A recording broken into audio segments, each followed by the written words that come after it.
What's going on, guys? Today I'm just going to be covering some of Shaman's more advanced combos, as I've found out some cool things in my time playing him so far, and I'd like to share that with you guys. So the first things I'm going to cover is obviously just some basic combos. I'm not going to go over too much basic. This is going to be more for players who've already given Shaman a go. However, people looking just to play him and want some advice can also look at this, and then look at the more basic stuff after, or learn that for yourself.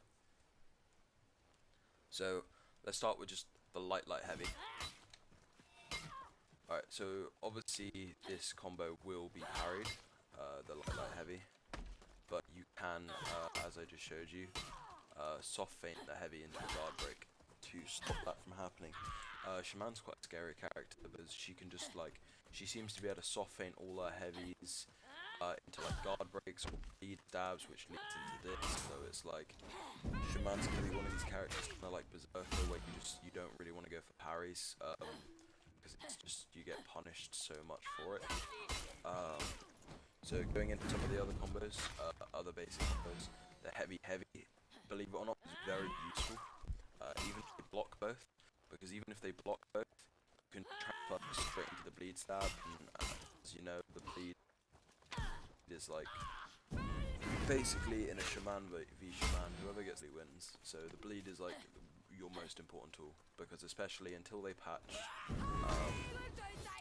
the bites tracking as of release, it is very hard to dodge, especially on console. You need to actually preemptively dodge and guess. If you try to do it on reaction, it will still catch you in the dodge. So she's also got these neat dash attacks. They're like the same speed as Berserker, except for they do heavy damage, they do critical damage, and obviously because they count as a heavy, if they're parried, they don't get a light parry punish. So these are probably, in my opinion, the best dash attacks in the game. Also considering, you can also chain it into your unblockable. Same with, you can also just chain it into a normal heavy and into the bleed again, which is also really gross. But yeah, you can do it into the unblockable as well. And something I think a lot of people know, but a lot of people don't put into practice, is the unblockable can be feinted with just a dash. Now, in theory, this creates an infinite combo, because you can go into the unblockable, and you can chain. I messed it up really badly there, but you can just chain these 50/50s for critical damage every time, and they have to guess whether you're just gonna let it go or if you're gonna chain it into another dash. And if they start dodging, you can just go straight into the GB instead. It's a very strong combo that I haven't actually seen anyone besides myself use yet. Everyone's just using this and stuff like that, and just using the bash. And another great combo off the bash that people have shown, and you can see on other guides, but you can, if you've noticed, if you're in this stance for the bash, you have no weapons in your hands. But if you're in this stance, the dash attack stance, you have the weapons in your hands. But if you just press R2, you'll switch stance. Say square, you'll switch back again. So you can switch between the stances and quickly pick someone up. So if someone's expecting you to bash them, and then you quickly just press R2, it'll do a dash attack instead, which will throw them off if they try dodge. Because I've noticed these have quite a big hitbox, and not only that, they're really fast.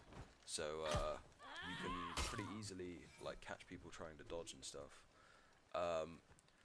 Another thing I like to do with the Predator's Hunger, the bash, if you chain a light, if it was in range, if you chain a light, heavy, bleed into that, you can mix them up with that.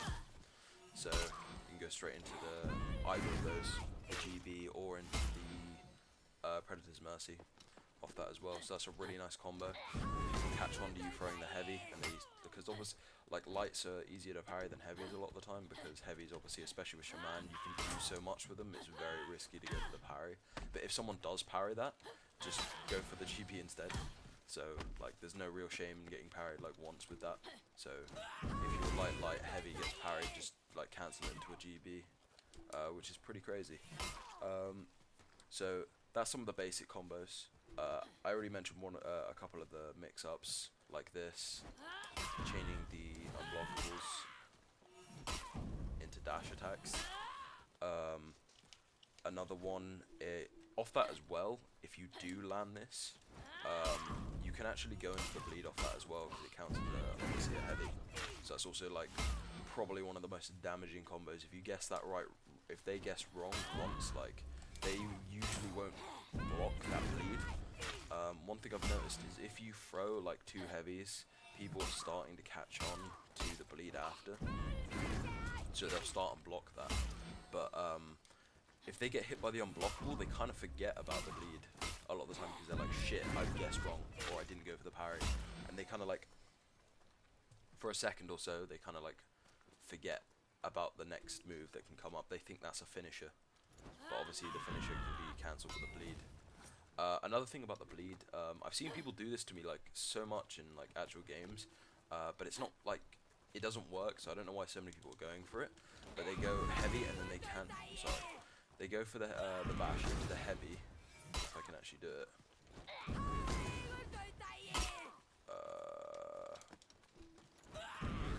There we go. They try cancel it into the bleed off the bash, but it's not actually like in range to do so. I don't know why I can't cancel that. It's being weird. Yeah, there we go. See, like I see loads of people going for that, but I don't really know why. So if you're thinking of like, oh yeah, I can do that and try to get the bleed on and then go into my Wildcats thing, oh, Predator's Mercy, sorry.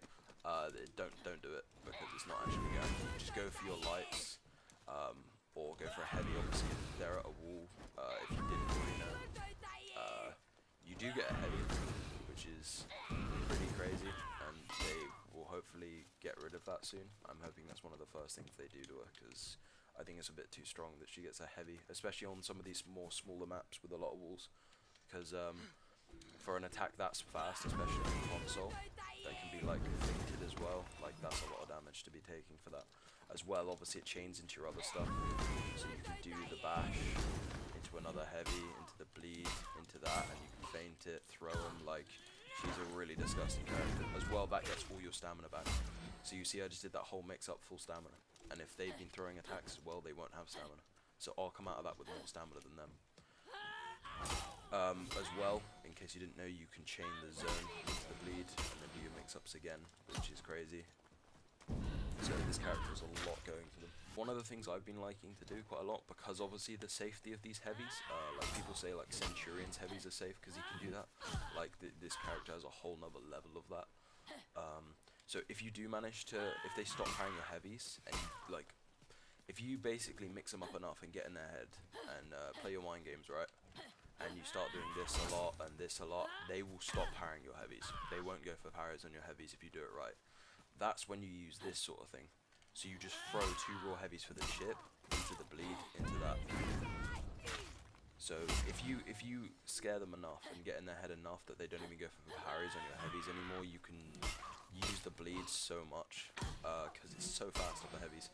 A lot of people been doing off the zone, which is good, but it does take a lot of your stamina.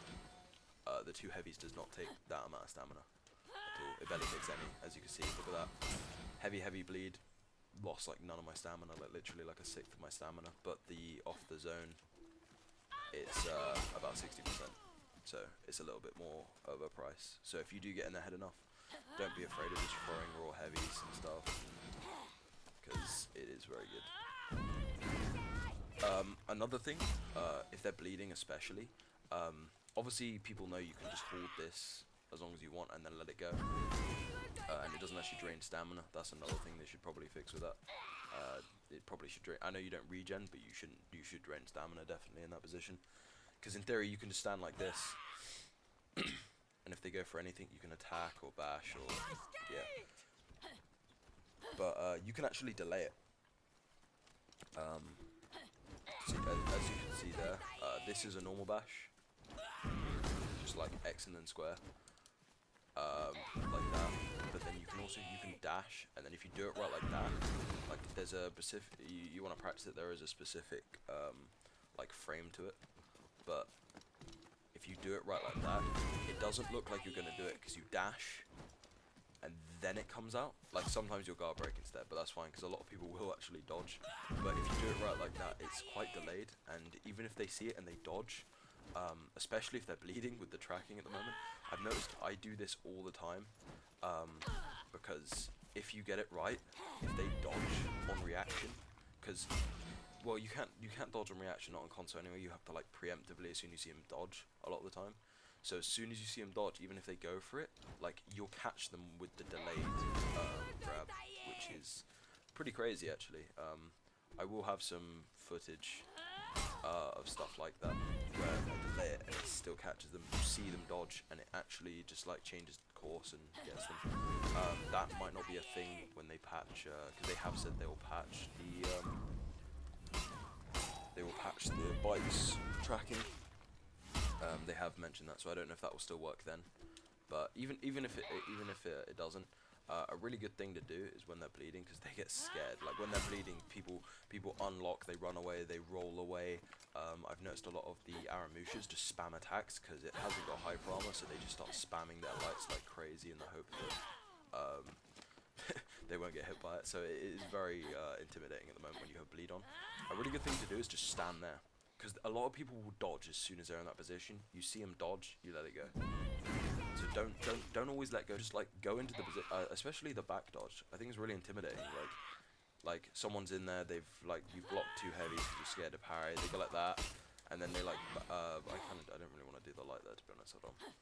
So you throw the two heavies, do the bleed, and do the light again. So you go into that. That's quite intimidating, jumping back into that stance. They dodged, you let it go, and that's a lot of damage. Alright, so I wasn't going to go over the punishes originally, but I'm going to now. Basically, I feel like a lot of people do know the punishes, but in case you don't, for the max, just throw them, heavy, unblockable. You can also throw the bleed in there, and a lot of people get hit by that, which will do another bar, and then you can obviously do your pounce. As well, her deflect is actually really useful. I didn't really get to show you there because he died, but because obviously it applies the bleed, so it's guaranteed bleed. So that can be really useful. Because obviously now you're getting health back, you can pounce. You also interrupt attacks with that, which is pretty crazy. Alright, something I did forget to mention is you can actually throw an attack out of stamina with this character. Now, I don't know if this is intentional or not, but if you like, I mess up there. So, you bounce in between, and you see there how I was out of stamina and I threw that.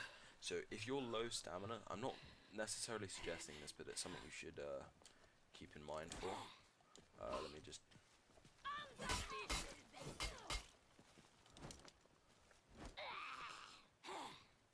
So, you see how there, I go out of stamina, and then I throw the attack. That is pretty crazy, because a lot of people, at like, more experienced players know, if you play differently to everyone else, you'll catch people out and get wins. For example, what a lot of people do when they're out of stamina, if I just get myself out of stamina, what they'll do is they'll like sometimes unlock, try run away, and then just throw like a heavy, or just like throw a light attack or something, because as soon as you're out of stamina, the other person thinks they can put a load of pressure on. So let's say I'm the aggressor and the PK is out of stamina, they'll start going for their mix-ups and stuff, and they're like trying to get in your face and fake you out and everything. So a lot of the time just throwing out a stamina attacks actually catch them. Now this is crazy, because this is an out of stamina attack that does critical damage and is still the speed of a normal attack. If I just do it again, see, I'm out of stamina, it blinks my bar as if I'm out of stamina, and then she throws like a 500 millisecond heavy attack. Yeah, obviously it's not like the most useful thing, but it's good to know if you're really looking at maining this character. There is always a situation where you're low stamina or something, and you've got someone trying to put pressure on you, and you know, hold on a second, I'm in this stance. So like here, for example, I'm in this stance. You look at your stamina, you're like, I'm low. It's like, I know how to throw this guy off. You go into the stance, they're like, he's out of stamina. They go to attack or dash, and then they get eaten by, they just get hit by a heavy attack, which is It's pretty cool actually. I haven't seen anyone use that yet. I don't know if other people know about it, but I found that pretty cool. So if you are looking at maining this character, that's something to know. You can also do it with the bash, but obviously it's not as good. And, hopefully this helps you with your Shaman. Obviously early game at the moment, so there will probably be more to be discovered. So I might make an updated version of one of these somewhere down the line. But for now, that is all. If you have any questions about the character or punishers or anything you want to know, feel free to ask in the comment section. As well, if you want to see any more guides from me, just again ask in the comment section below. But yeah, thank you very much for watching. Stay tuned for more content. I should be posting a lot more now at season 4. I'll probably leave a few gameplay clips just after I finished here, just so you can see how I play in a real game situation. Yeah, if you enjoyed, leave a like. Thank you very much for watching, and have a good one.